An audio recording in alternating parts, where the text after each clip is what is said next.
पिछले एपिसोड में सभी एल्डर और टैन्यू भी मिस्किन के पैलेस में से चले गए थे, लेकिन तभी सुबिंग यहाँ पर आया था और उसने मिस्किन को सभी हर्ब को 1 महीने के अंदर तैयार करने के लिए बोला था। इधर टैन्यू भी अपने जगह पर आ गया है और कहता है कि इसे उगाने में 5 दिन का टाइम लगेगा, लेकिन अगर उस दिन मैंने होंगमेंग तुसेन को कास्ट नहीं किया होता, फिर मुझे समर ट्रेजर स्पिरिट बोट मिल गया होता। लेकिन उस दिन जिन लोगों ने मुझे धोखे से मारने की कोशिश की थी, कभी न कभी इसका बदला मैं जरूर लूंगा और के हिसाब को बराबर कर दूंगा। तभी इसी वक्त डेनियल यहाँ पर आ जाता है और टैन्यू से कहता है कि यह तो केवल 5 दिन है, तुम बिल्कुल ठीक हो जाओगे। इसके बाद टैन्यू कुछ बोलने जाता है, लेकिन इसी वक्त सूजियान आकर पीछे से इसकी आंखें बंद कर लेती है और डेनियल सूजियान की खूबसूरती को देख हैरान हो जाता है। फिर सूजियान टैन्यू से गेस करने के लिए कहती है, लेकिन टैन्यू तुरंत इसे पहचान जाता है कि वो सूजियान है और कहता है कि यह सब करना बंद करो। लेकिन बेचारी सूजियान को इसमें कुछ मजा नहीं आता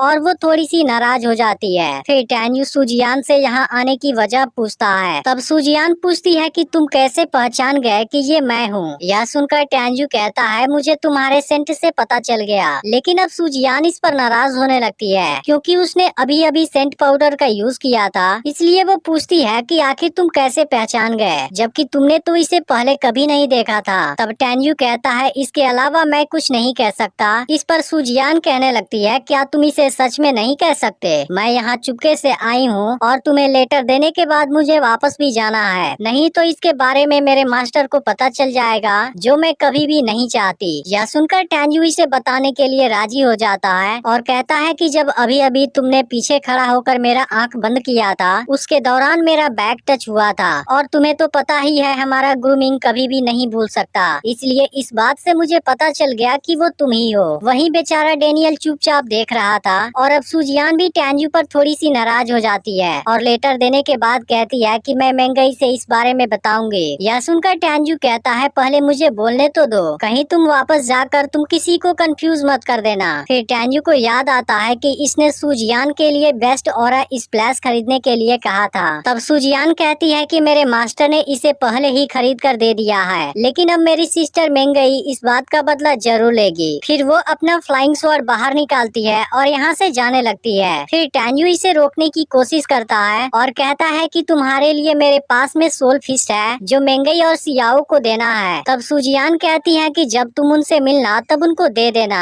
इतना कहने के बाद वो यहाँ से चली जाती है और बेचारा टैन्यू देखता रह जाता है। तभी डेनियल टैन्यू से कहने लगता है कि वो लड़की बहुत सुंदर है, क्या तुम मुझे अपना छोटा भाई समझकर उससे नहीं मिला सकते? इस पर टैन्यू कहता है कि वो गोल्डन बोर्ड 5 सोल के चीफ एक लिंजाई की स्टूडेंट है, क्या तुम्हारे पास में उसके जैसी एबिलिटी है? यह सुनकर डेनियल हैरान हो जाता है। फिर टैन्यू कहता है कि मुझे तुमसे एक बात पूछनी थी। इसके बाद वो पूछता है, क्या हमारे डेनमार्क ने भी time and space magic weapon लिया है ताकि वहाँ पर हमारे स्टूडेंट जाकर प्रैक्टिस कर सकें? तब डेनियल कहता है कि हमारे एक्रोबैटिक स्टूडेंट के लिए हाँ भी है और नहीं भी। तब टैन्यू इसके बारे में पूछता है। फिर डेनियल बताता है कि हमारे कैंगलिंग इमोर्टल माउंटेन के नॉर्थ में 10,000 माइल के बाद हमारे स्टूडेंट के कल्टीवेशन के लिए एक बहुत बड़ी जगह है, जिसके अंदर हजारों वर्ल्ड स्पेस पगोड़ा है, लेकिन वहाँ के एक बिल्डिंग में केवल एक आदमी ही एंटर कर सकता है और उसके अंदर के 1 दिन की कल्टीवेशन बाहर के 3 दिन के कल्टीवेशन के बराबर होगी। इस पर टैन्यू कहता है, केवल 3 दिन? तब डेनियल कहता है कि तुम केवल इसी बात पर ध्यान मत दो, क्योंकि वहाँ 1 दिन एंटर करने के लिए 5 मिलियन स्नैक्स देने पड़ेंगे, इसलिए अल्केमी स्टूडेंट तो अल्केमी बेचकर इसकी व्यवस्था कर लेते हैं, लेकिन हमारे एक्रोबेटिक स्टूडेंट का कुछ नहीं हो पाता।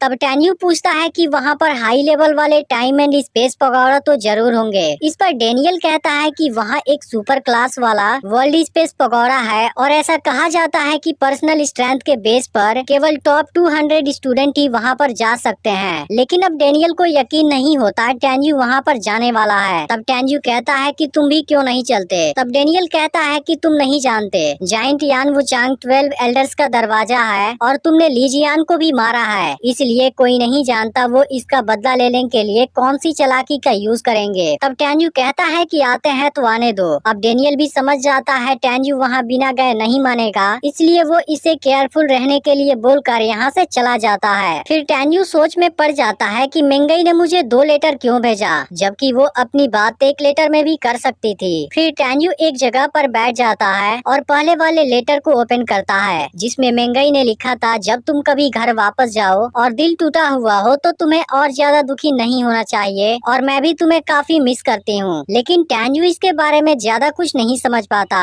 इसके बाद वो दूसरा लेटर ओपन करता है जो शायद सियाओ ने लिखा था और इसे पढ़कर टैन्यू थोड़ा सा दुखी हो जाता है। इसके बाद टैन्यू यहाँ से निकल जाता है और कहता है कि मेरे पास अभी अगला स्क्रीन सेवर लिंक जाओ है जो इंपीरियल पैलेस में पहुँचने के लिए 3 दिन कम समय लेगा और अब तो सन लैली ऑक्शन हाउस के लिए केवल 18 दिन बचे हुए हैं। इसलिए इस बार मुझे जीजी टाइम एंड स्पेस में कल्टीवेट करने जाना चाहिए क्योंकि अभी आइस एट्रीब्यूट को रिफाइन करने में टाइम है जिससे होंगमेंग आइस फिस्ट इम्प्रूव हो जाएगी। इसके बाद टैन्यू नीचे आता है और अंदर की ओर जाने लगता है जहाँ पर इसको स्ट्रॉन्ग स्पिरिट के होने का एहसास होता है और टैन्यू को यह चीज एक सपने के जैसी लगती है। लेकिन इसी वक्त पेंग अपने कुछ लोगों के साथ आ जाता है और कहने लगता है जरा इस एक्रोबेटिक स्टूडेंट को तो देखो। फिर टैन्यू से कहता है क्या तुम अभी भी अपने सेंटिमेंट को कल्टीवेट कर रहे हो? लेकिन टैन्यू कुछ नहीं बोलता। तभी पेंग कहने लगता है तुम्हें जाने के लिए किसने कहा और वो टैन्यू को रोक देता है। फिर कहने लगता है देखो ये कितना अच्छा पालतू है, मेरे कहने से पहले ही आगे आ गया।